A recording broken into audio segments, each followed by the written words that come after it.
So now let's look at the crop and rotate functions up here in the adjustment section.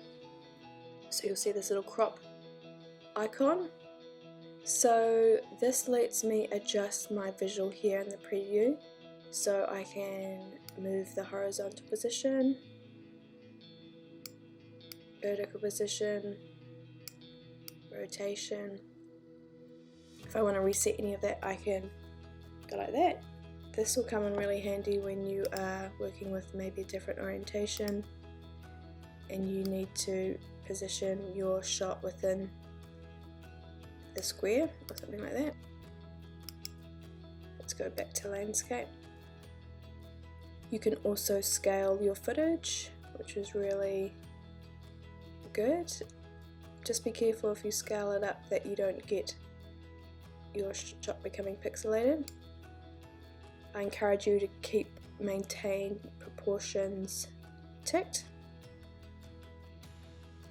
And then we have the advanced section, which lets me crop, which if you wanted to have that sort of black bars look, you can get it like that. That's a really cool feature. Some of the other beginners software doesn't have that. You can also in here change the opacity of your clip.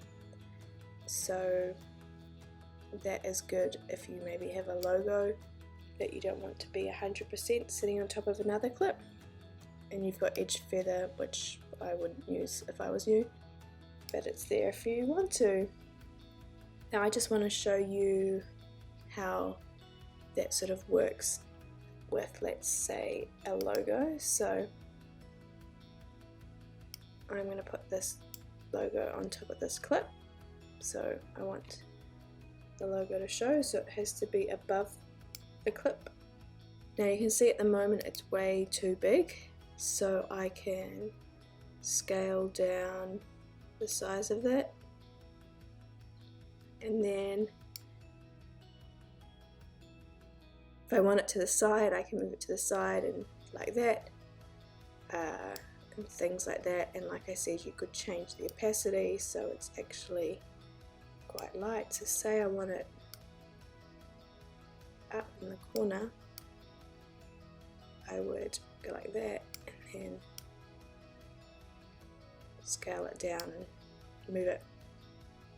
The other way you can do it is you double click on the image or the clip, and then you actually get these blue bars, which is a lot easier to move, and you can see that the toggles are moving as I do that. So that's really cool for doing like logos like I've just shown you, but also when you do that sort of picture on picture type look where, you know, in training videos you might have someone talking to camera, speaking here, and then what they're talking about is on screen here. Also quite common for gaming videos where the gamers are talking here and then the screenplay is showing here.